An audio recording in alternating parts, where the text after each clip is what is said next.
Hi, this is Bob Mayhew of Mayhew Chevrolet. Find out what hundreds of people in the tri-state already know by heart.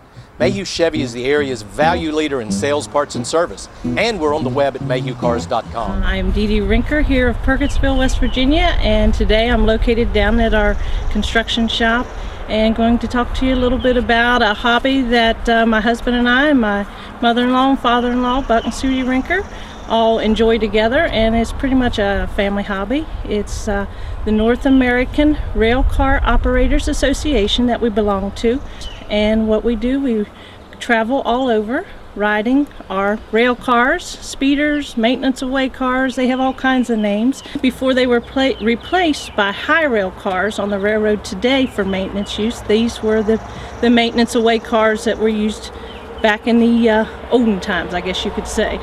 These were abandoned and then in turn sold off as surplus by the various railroads all over the country, and private owners have picked them up, restored them, fixed them up, got them in running condition.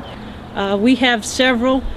This is one of the old, most of our, basically our rundown putt-putt car that we travel in from time to time on short excursions. Excursions can last as short as one day and as long as however an excursion is set up. They can be 2 weeks. There was a run in Alaska for 3 weeks.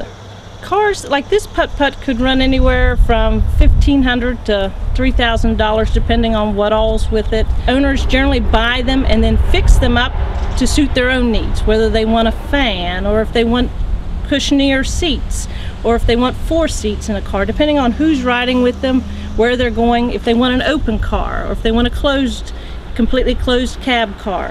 They can run, like I said, anywhere from $1,500. You could spend $15,000 on a car. Everybody has to be a licensed operator and we all have to carry insurance. We travel all over. We've been to Quebec for a 9-day run where we traveled 956 miles all on the rail. If you stop and think, most of railroads are either built through the woods, over the mountains, or along the rivers and waterways. So you have some beautiful country that you do travel through.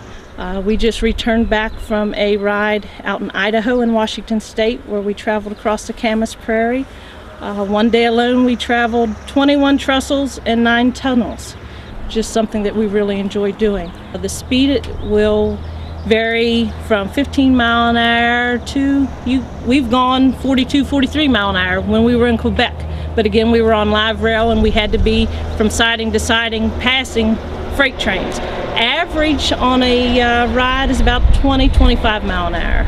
And that's a nice pace to see the scenery in the countryside. Breakdowns, that's always a sticky issue because nobody likes their car to break down. And we say, Sudie and I generally say in the hobby, there's 2 types of people: those that have been towed and those that are going to be towed. That means you will break down at some point, so don't worry about it and don't be ashamed about it because it's going to happen. A lot of the guys on the hobby are always glad to see Steve on a ride.